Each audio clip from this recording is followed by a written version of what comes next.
I am chronically addicted to Minecraft, so much so that I have accumulated an embarrassing amount of playtime spread across multiple different worlds. And for my last few main worlds, I've decided to play on hardcore mode, as I am simply slightly better than everyone else. But my immense ego wasn't satisfied with just that, so I decided to take it one step further, as I was also only allowed to use wooden tools and leather armor. I did get smacked into another dimension on my first 2 tries, but the third time around, I managed to survive for over 3,000 days and decided to end it after having completed a mega end portal transformation. But I feel as though my antidepressive medications have been a bit too effective lately. So to offset this, I thought it would be a good idea to crank up the difficulty further and subsequently increase my chances of losing months of progress due to my utter incompetence. And the way I've decided on doing this is to combine my previous challenge with something called Ultra Hardcore, where you turn off natural health regeneration, meaning that I won't heal by eating food, but rather have to use potions, golden apples, or suspicious stew. So with that, I got us started with our latest, hopefully long-term masochistic pastime by giving the world an incredibly creative name and disabled natural health regen. I was then gracefully plunked right on top of a bunch of trees, which was very epic. It was then just a matter of doing some standard Minecrafting where I chopped down a tree, crafted a bunch of tools, and shoved my glorified wooden paddle into a bunch of various animals. This would act as an anti-fisting measure, just in case I wouldn't find a village reasonably quickly. Just like all my other worlds, my first objective was to find a village, as that would allow us to acquire food by imposing a good old-fashioned, non-consensual reallocation of resources from the villagers into my pockets. We could also convert their one safety net into a bucket so we can go to the Nether. So with that absolutely bulletproof master plan, I continued my journey. And after a while, I managed to spot not just a lava pool, but a village as well, successfully curing my flaccidity. So I carried out our plan and made my way to the Nether. And to my surprise, the game decided to plonk us straight in a fortress, which I initially thought was pretty sick nasty. However, I then realized that we were very much clappable right from the start, which was less than ideal. We were also in a basalt delta, meaning that we didn't have access to gold for golden apples, which I intended to use as our main anti-clapping measure. So to summarize, I had been completely screwed over. But nonetheless, I casually violated Mother Nature to build a small shelter to protect me against the ones I was about to inflict a genocide upon, to then go on and carry out said genocide. This went pretty smoothly apart from the fact that I got the genius idea to jump straight onto a blaze and take 4 hearts of damage for fun. So I made my way back to the overworld and got to the next step of our master plan, that being fraudulence, as I sold a bunch of clay to in turn buy ender pearls. It was then just a matter of running off to kill the ender dragon. But as I was digging my way down to the stronghold, I was faced with the testicle-tingling sight of a massive cave, in which I was severely penetrated by a skeleton that I didn't even see. Needless to say, this wasn't a great start to a series, as we weren't even 1 episode in. So I decided to pretend that this never happened and created a new world. And after a couple world creations to find a seed that didn't give me 4 different kinds of sexually transmitted diseases, I was bestowed upon the world once more. I went on ahead and repeated my initial steps from our last world by searching out a settlement of victims of various criminal activities. And once said criminal activities, including a moderate amount of violence, had successfully been inflicted upon the unknowing buffoons, I started looking for a lava pool to make my way to the Minecraft equivalent of Detroit. So I decided to pillar up using dirt to get a bird's eye view, but couldn't find anything of interest. And since I'm a responsible adult and decided to be safe, I thought it would be a good idea to use a boat to get off of the pillar I had made, but I accidentally got out of said boat and plummeted to the ground, which left me with 2.5 hearts, perfectly demonstrating why I had a classroom aide all to myself in school growing up. But I was able to find a ruined portal with lava whilst making my way to the village earlier, so I did have that going for me, I guess. So I restored said ruined portal to its former glory and made my way through, as the only way to restore HP I had at my disposal were golden apples. I then immediately started grabbing as much gold as I could in hopes of reversing my rather detrimental 0 IQ play from earlier. To my dismay, our portal had generated in a crevasse of a Soul Sun Valley, which was less than arousing. So I channeled my inner mentally disabled mole and started digging my way to freedom. And in no time, I made my way through the war and was faced with the depression known as Crimson Forest. Then continued my Los Angeles-inspired gold digging session to heal my broken soul and legs, during which I received a less than consensual surprise from behind by a deformed pig with nose piercings, which undid around 15 minutes of progress. 15 minutes might not sound like a lot, but this was 15 minutes of mining gold in the Nether using an unenchanted wooden pickaxe, while simultaneously soiling myself at the thought of randomly being assaulted. But after having spent about half an hour in the Nether mining gold, I laid my eyes on a fortress, meaning that we were one step closer to fulfilling our wildest dreams. And rather luckily, the spawner we found in there was caged, ensuring a smooth genocide. Or at least that's what I thought. But I ended up getting set on fire multiple times, which left me at half a heart. Based on said information, I decided that 9 blazer rods were going to have to do, as I thought that it'd be rather embarrassing to die twice in episode 1.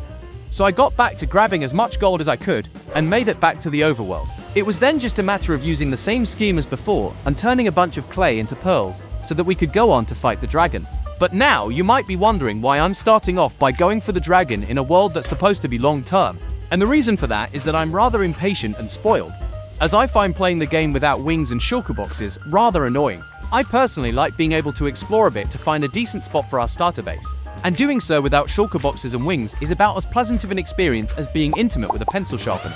So with that, I made my way to the stronghold once more. But this time, I wasn't completely and utterly screwed over by some massive cave, meaning that I could safely make my way into it. I then located the portal, made my final preparations for the dragon fight, and made my way through to the end, where I was greeted by a wall of endstone, meaning that I was blessed with the indescribable joy of using a completely unenchanted wooden pickaxe to mine through the only object known to man that is harder than Shane Dawson at the sight of a cat.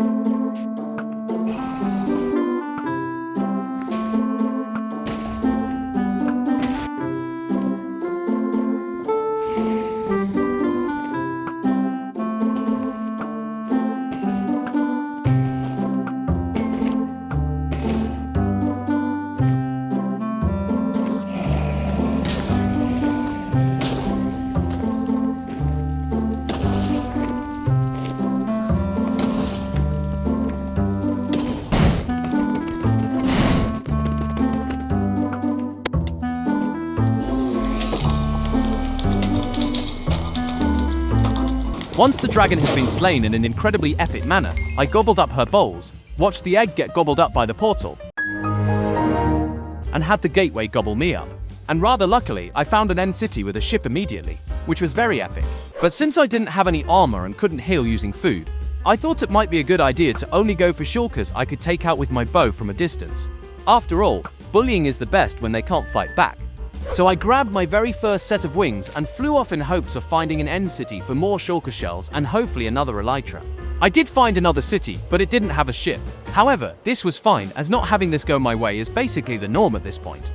I wasn't able to explore all that much, as I barely managed to get any gunpowder at all before going to the end. So I had to make my way back to the stronghold. The reason for this was that there was still some unfinished business to attend to. And by business, I mean looting.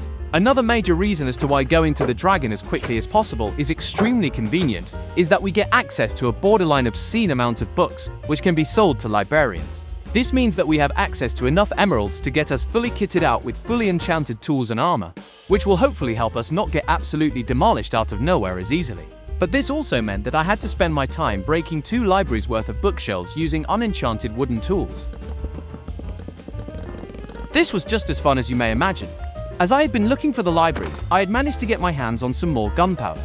So I decided to use it all to make rockets, and go back to the end for some more raiding, as you can never have too many shulker boxes. And in this process, I also got a couple spare sets of wings, which was very epic.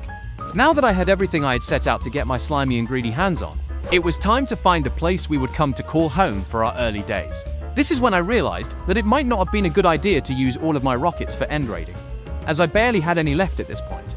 But I was then reminded that my actions don't have consequences, as I happened to stumble upon a small mushroom island right by our spawn, which was absolutely perfect, as this meant that we wouldn't have to deal with a bunch of aggressive hoodlums whenever it turns dark.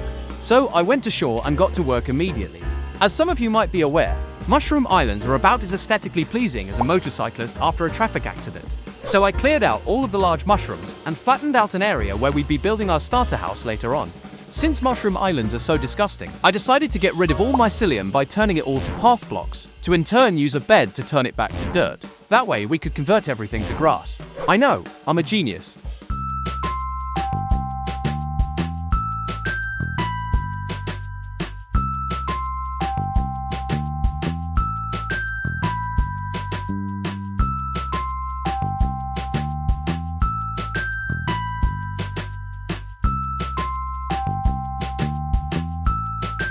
However, now that we were done converting all the mycelium into dirt, there was still a glaring issue, which was that dirt looks arguably as bad as mycelium, so there wasn't much of a glow-up to be spoken of. And in order to carry out our plan to convert all of it into grass, we needed grass blocks that could spread all over the island. My first idea was to go back to the mainland in hopes of finding Endermen holding grass blocks, as that would mean that we wouldn't need to get villagers just yet. But instead of getting an Enderman, I got an arrow shoved up my posterior. So I decided to go for the villager route after all. I therefore initiated our first step of our highly profitable business venture by kidnapping a couple idiots who were stupid enough to be outsmarted with the use of boats, to then bring them back to our island where they'd spend the rest of their days doing forced labor and procreation. But that is about all the time we have for this episode. So there we have it. The first episode of our latest long-term installation of mental self-abuse. I hope you enjoyed it. Please leave a like and subscribe if you did, and I'll see you in the next one.